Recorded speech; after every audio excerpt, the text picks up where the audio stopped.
Hi friends, if you're new to the channel, my name is Abhinav Kumar and I make YouTube videos about how doctors can come to the UK to practice medicine, as well as financial advice. But in this video, I'm going to talk something different. I'm going to discuss my struggles with starting a YouTube channel. So the thing with this channel is that I started it back in med school, but I did not touch it for the most part of the time that this channel has been there, and only picked it up again in the past year. So now that I have a bit more understanding about how YouTube works, I have managed to get one video that acquired over 3,000 views, and that was a really good experiment with the virality. Because the thing with virality is that even though that video succeeded, none of my videos since have come close to the mark. And of course, it was kind of well established when I first released the video that this might do well, because after all, it's how much money I make video. But then anything authentic, anything new does not get as many views. They get a few thousands, maybe tens thousands, but that's about it. That's all it gets capped at. So anyway, the challenges that I've had with this YouTube channel, the biggest one of all is consistency. I've had so many things going on in my career, especially with med school exams and just the burnout from making videos, that I have given up on this channel even in the past year for long duration of time. I did not touch it for 4 months in one go, and then 2 months another time, and so on. Now next is the inertia of setting up the gear. Currently, the reason why I have this kind of a backdrop, nice, a bit soft, and my voice is so clear is because I've got a decent camera that I bought for £500 and a boom mic. Yeah, there it is. Yeah, just out of frame. Good. So I've got this setup, and also I've got a big light. The light is here. And all this setup brings about a bit of friction in getting myself ready to record a video. Also, this table seems to be cluttered with different items, so I have to clear all that out.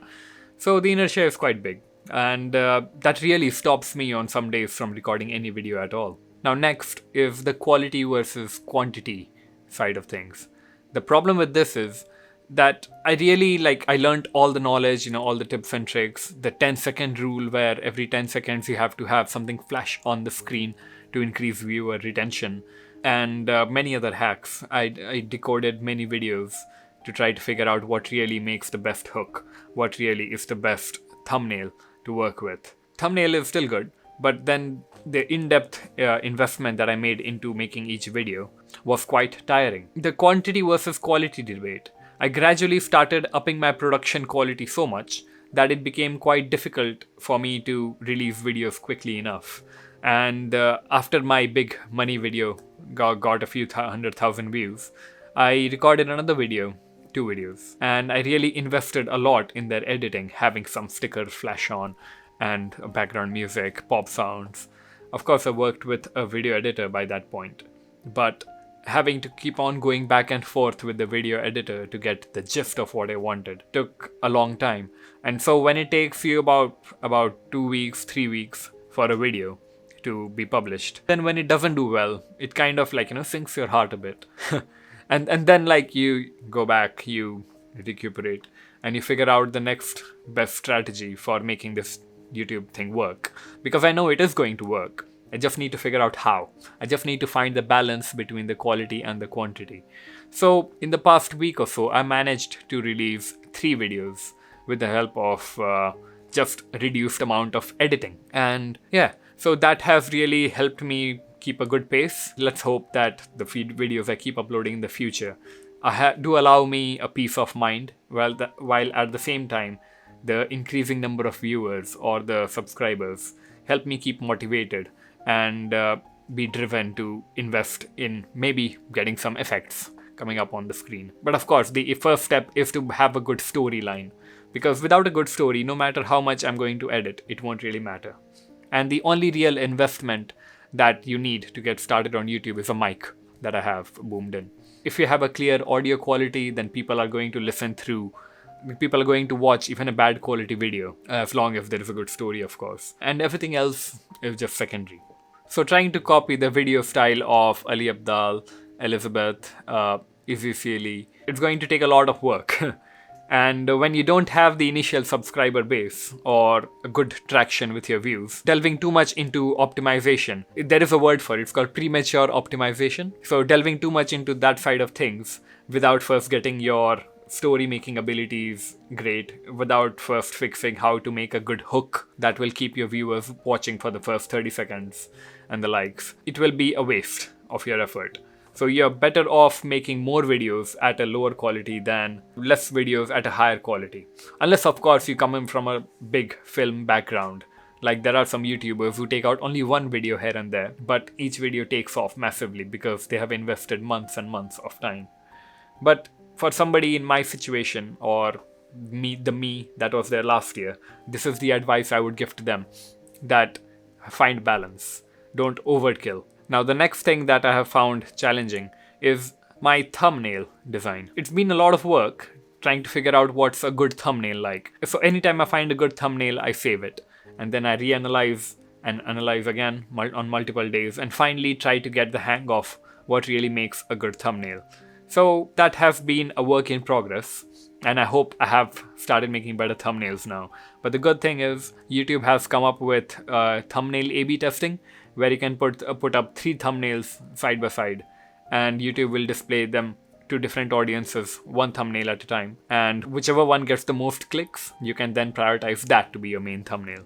So that has taken off a bit of pressure from, making good thumbnails. Now the next thing is about getting views. My view count tends to be stuck around 1,000 for most of the videos, especially coming from having a viral video to the point that my colleagues started recognizing me at work.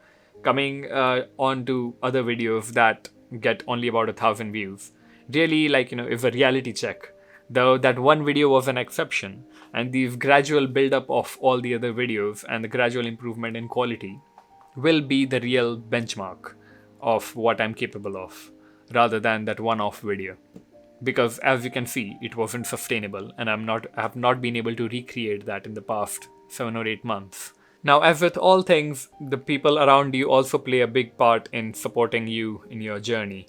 So my family, even though they want to support, because I'm a doctor, they don't really think that YouTube has much scope in it. I mean, there are like 100 different failures for every one person that succeeds on YouTube, if not more drastic a number. So yeah, I think my family thinks that this is all just my hobby and time pass, whereas I'm trying to take this seriously. And of course, I have my own uncertainty with the channel, that what if it does actually not work, and I do have to keep doing medicine full time in the future as well. There's only one way to find out, that is to at least give in a good few years to YouTube and see how that works out. Ali Abdaal famously says that it took him 52 videos to get 1,000 subscribers, and he just kept working on it.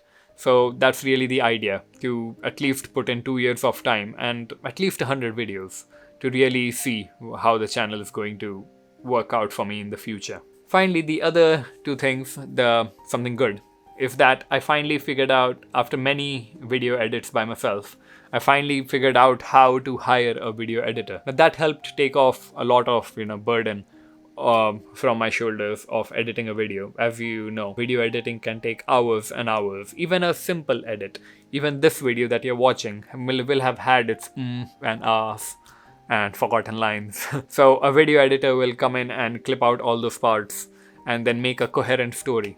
And then I keep in touch with them as they work through the video to make it up to par, good enough to be uploaded. So yeah, multiple revisions, and finally something good comes out of it. And thanks to YouTube, I managed to learn the skill. I've never really hired anyone online before, and this was a good start. It took some trial and errors. Found a few editors, didn't like their work so much. And then finally I have one who I am consistently going back to for more videos. So at least that's a big mental block, Imagine 6 hours, 7 hours of your week get spent just editing the video yourself. Now you're free to do your own creative thinking and come up with new video ideas rather than spending time editing videos. Now finally, what's the end goal with this channel? I haven't really thought the whole thing out. But on the one hand, it is there to supplement my income a bit. But on the other hand, it's also to create an impact. I think I have things to say. And it'll be nice for people out there who need to listen to these things, but they haven't found someone speaking to them directly, especially if you are just getting started on YouTube. The challenges are very much real. I am putting up a fight against the challenges, but that is with all things in the capitalistic world. You need to improve to survive and to thrive. So I'm in the process of moving houses, and my new house doesn't have curtains, and the price of one curtain is £600. That is roughly the expense of my my entire week's worth of pay as a doctor. So things are not cheap. So the only way to get ahead in life, rather than of course waiting multiple years to become a consultant and earning consultant salary before I become successful, the other method is to work on my 5 to 9, so that eventually the 5 to 9 job becomes financially sustainable enough for me to replace the 9 to 5 with it. So work your 9 to 5 so that you can work your 5 to 9 with the money, until the point where the 5 to 9 makes so much money that you can work that as your 9 to 5. So that's the end goal. And because, as I mentioned in the other video, things compound, YouTube has a compounding potential, whereas my current career doesn't. So knowing what's in store for me is really keeping me driven towards making more videos out here. And regardless, the moral of the story being, if you really put in the effort, I did manage to grow to 6,000 subscribers, and I did get monetized. If you do manage to stay consistent, even if you have your doubts here and there, just keep on churning out videos, there will come a point where you will succeed. Or as Casey Neistat says it, the only way to succeed is to just keep uploading. That's it. So that's all for this video. Thank you for listening. My name is Dr. Abhinav Kumar. I'm an immigrant doctor in the UK, and you're watching my YouTube channel. So here's another video that you can watch.